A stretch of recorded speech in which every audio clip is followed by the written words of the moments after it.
ಎಲ್ರಿಗೂ ನಮಸ್ಕಾರ. ನಾನು ಅನಿಲ್. ನನ್ನ ಯೂಟ್ಯೂಬ್ ಚಾನಲ್ಗೆ ಸ್ವಾಗತ.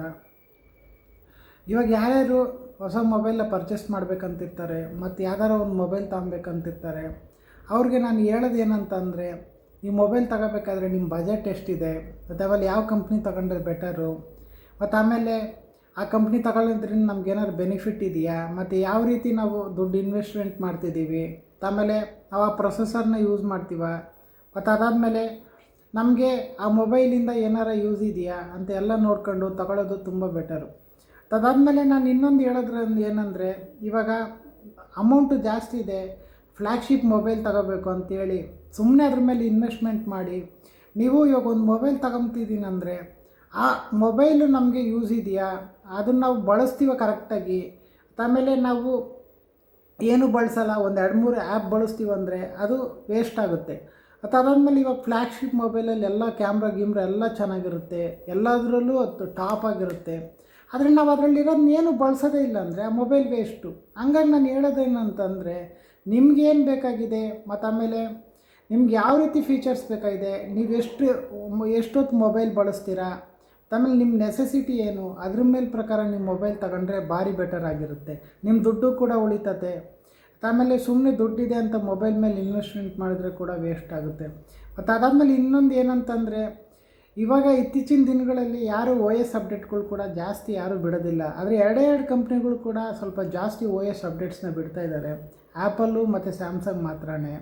ಬೇರೆ ಕಂಪ್ನಿಗಳು 1 ವರ್ಷ 2 ವರ್ಷ ಕೊಡೋ ಅಷ್ಟೊತ್ತಿಗೆ ಸುಸ್ತಾಗಿದೆ. ಇವೆರಡು ಕಂಪ್ನಿಗಳು ಮಾತ್ರ ಭಾಳ ವರ್ಷ ಅಪ್ಡೇಟ್ಗಳು ಬರ್ತಾಯಿದ್ದಾವೆ. ಇವೆರಡು ಕಂಪ್ನಿಗಳು ಮಾತ್ರ ಮುಂಚೆಯಿಂದನೂ ಭರವಸೆನ ಉಳಿಸ್ಕೊಂಬಂದಿದ್ದಾವೆ. OS ಅಪ್ಡೇಟ್ಗಳು ಕೂಡ ಕರೆಕ್ಟಾಗಿ ಸಿಗ್ತಿದೆ, ಏನೋ ಅಂಥ ತೊಂದರೆಗಳು ಆಗಿಲ್ಲ. ಅಂದರೆ ಇವ್ರದ್ದು ಇನ್ನೊಂದು ಸ್ಯಾಮ್ಸಂಗ್ ಆ್ಯಪಲ್ದು ಇನ್ನೊಂದು ಮೈನಸ್ ಅಂತಂದರೆ ಇವ್ರದ್ದು ಫಾಸ್ಟ್ ಚಾರ್ಜಿಂಗ್ ಕೊಡೋದಿಲ್ಲ, ಅದೊಂದೇ ಮೈನಸ್ ಪಾಯಿಂಟು. ಮತ್ತು ಅದಾದಮೇಲೆ ಇವ್ರದ್ದು ಇರೋದ್ರಲ್ಲಿ ಉತ್ತಮ. ಅದು ಯಾತಕ್ಕಂತಂದರೆ ಅದು ಅವರು ಕಂಪ್ನಿನಲ್ಲಿ ಬರೋಲ್ಲ, ಮುಂದಿನ ಇದರಲ್ಲಿ ಬರ್ಬೋದಂತ ಅಂದ್ಕೊಂಡಿದ್ದೀನಿ. ಅದು ಏನಾಗಿದೆ ಅಂದರೆ, ಈ ಫಾಸ್ಟ್ ಚಾರ್ಜಿಂಗ್ ಕೊಟ್ಟರೂ ಕೂಡ ಅದು ಎಷ್ಟು ಜಲ್ದಿ ಫಾಸ್ಟಾಗಿ ಚಾರ್ಜ್ ಆಗುತ್ತೋ ಅಷ್ಟು ಜಲ್ದಿ ಡಿಸ್ಚಾರ್ಜ್ ಆಗಿಬಿಡುತ್ತೆ. ಮತ್ತು ಅದಾದಮೇಲೆ ಎಷ್ಟು ನಾವು ಮೀಡಿಯಮಾಗಿ ಚಾರ್ಜ್ ಆಗುತ್ತೋ ಅಷ್ಟು ಬ್ಯಾಟ್ರಿ ಪ್ಯಾಕಪ್ಗಳು ಕೊಡ್ತದೆ. ಅದಾದಮೇಲೆ ಈ ಫಾಸ್ಟ್ ಚಾರ್ಜಿಂಗ್ ನಮಗೆ ಅವಶ್ಯಕತೆ ಇದೆಯಾ ಇಲ್ವಾ ಅನ್ನೋದ್ರ ಮೇಲೆ ಡಿಪೆಂಡ್ ಆಗ್ತದೆ. ನಾವು ಎಷ್ಟು ಬಳಸ್ತೀವಿ, ತುಂಬ ಹೆವಿ ಬಳಸಂಗಿದ್ರೆ ಫಾಸ್ಟ್ ಚಾರ್ಜಿಂಗ್ ಬೆಟರ್ ಆಗುತ್ತೆ. ನಾವು ಆ್ಯಾವ್ರೇಜಾಗಿ ಕಮ್ಮಿಯಾಗಿ ಬಳಸ್ತೀವಿ ಅಂದರೆ ಅದು ಅಷ್ಟು ಯೂಸ್ ಆಗೋದಿಲ್ಲ.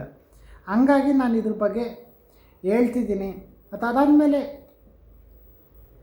ನೀವು ಆ್ಯಾವ್ರೇಜ್ ಯೂಸರ್ ಆಗಿದ್ದರೆ ಮಿಡ್ ರೇಂಜ್ ಫೋನ್ಗಳನ್ನ ತಗೊಳ್ಳಿ. ಮತ್ತು ಆಮೇಲೆ ನೀವು ಹೆವಿಯಾಗಿ ಫೋಟೋಶೂಟ್ಗಳು ಮತ್ತು ಅವು ಇವು ಮಾಡ್ತೀನಿ, ಗೇಮ್ ಆಡ್ತೀನಿ ಅಂದರೆ ಫ್ಲ್ಯಾಗ್ಶಿಪ್ ಮೊಬೈಲ ತಗೊಳ್ಳಿ. ನನಗೇನೋ ಒಂದು ಮೊಬೈಲ್ ಇರಬೇಕು, ಏನೋ ಆ್ಯಪ್ಗಳು ಯೂಸ್ ಮಾಡಬೇಕು ಅನ್ನಂಗಿದ್ರೆ ನೀವು ಮೀಡಿಯಮ್ ಆಗಿರೋ ಒಂದು 15-20 ಸಾವಿರದ ಮೊಬೈಲ್ ತಗೊಳ್ಳಿ. ಎಲ್ಲ ಮೊಬೈಲ್ ಕೂಡ ಒಂದೇ. ಮತ್ತು ಆಮೇಲೆ ನಾನು ಆ ಮೊಬೈಲ್ ಈ ಮೊಬೈಲ್ ತಗೋಬೇಡಿ ಅಂತ ನಿಮ್ಗೆ ಹೇಳ್ತಿಲ್ಲ. ನಿಮ್ಮ ದುಡ್ಡು, ನಿಮ್ಮ ಮೊಬೈಲು ನಿಮ್ಮ ಇಷ್ಟ. ಆದರೆ ನಾನು ಹೇಳ್ತಿರೋದು ಏನಂತಂದರೆ, ಅದು ನಿಮಗೆ ಗೊತ್ತಾಗಬೇಕು.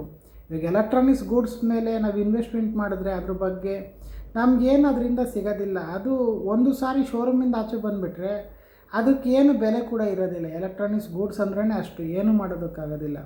ಹಂಗಾಗಿ ಏನಂದರೆ, ನೀವು ಒಂದು ಇನ್ವೆಸ್ಟ್ಮೆಂಟ್ ಮಾಡ್ತಿದ್ದೀನಂದರೆ ಅದರಿಂದ ಏನಾದರೂ ವರ್ತ್ ಇರಬೇಕು. ಹಂಗಾಗಿ ಇದು ಮಾಡಿ. ನೀವು ಕೆಲಸಕ್ಕೆ ಹೋಗ್ತಿದ್ರೆ ಒಳ್ಳೆ ನಿಮಗೆ ಸಂಬಳ ಬರ್ತಿದೆ ಅಂತಂದರೆ ಫ್ಲ್ಯಾಗ್ಶಿಪ್ ಮೊಬೈಲೇ ತಗೊಳ್ಳಿ, ಅದು ನಿಮ್ಮ ದುಡ್ಡು ನಿಮ್ಮ ಇಷ್ಟ. ಅದೇ ಏನು ನಾವು ದುಡಿತಿಲ್ಲ, ನಮ್ಮ ಹತ್ರ ಅಮೌಂಟ್ ಇಲ್ಲ, ಏನಿಲ್ಲ ಅಂತಂದರೆ ನೀವು ಮಿಡ್ ರೇಂಜ್ ಮೊಬೈಲ್ನ ತಗೊಂಡ್ರೆ ನನ್ನ ಪ್ರಕಾರ ಬೆಟರ್ ಅಂತ ಅನಿಸುತ್ತೆ.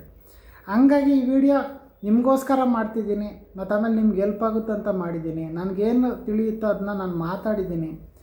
ಅದಾದಮೇಲೆ ಯಾರ್ಯಾರು ನನ್ನ ಯೂಟ್ಯೂಬ್ ಚಾನಲ್ಗೆ ಸಬ್ಸ್ಕ್ರೈಬ್ ಮಾಡ್ಕೊಂಡಿಲ್ಲ ಪ್ಲೀಸ್ ಸಬ್ಸ್ಕ್ರೈಬ್ ಮಾಡ್ಕೊಳ್ಳಿ. ಅದಾದಮೇಲೆ ನನಗೇನು ಗೊತ್ತಿದೆ ಅದನ್ನು ಈ ವಿಡಿಯೋದಲ್ಲಿ ನಾನು ಹೇಳಿದ್ದೀನಿ. ನೆಕ್ಸ್ಟ್ ವಿಡಿಯೋದಲ್ಲಿ ನಾನು ಬೇರೆ ವಿಷಯ ತಗೊಂಡು ಅದ್ರ ಬಗ್ಗೆ ಮಾತಾಡ್ತೀನಿ. ಈ ವಿಡಿಯೋ ಇಲ್ಲಿಗೆ ನಿಲ್ಲಿಸ್ತಾ ಇದ್ದೀನಿ.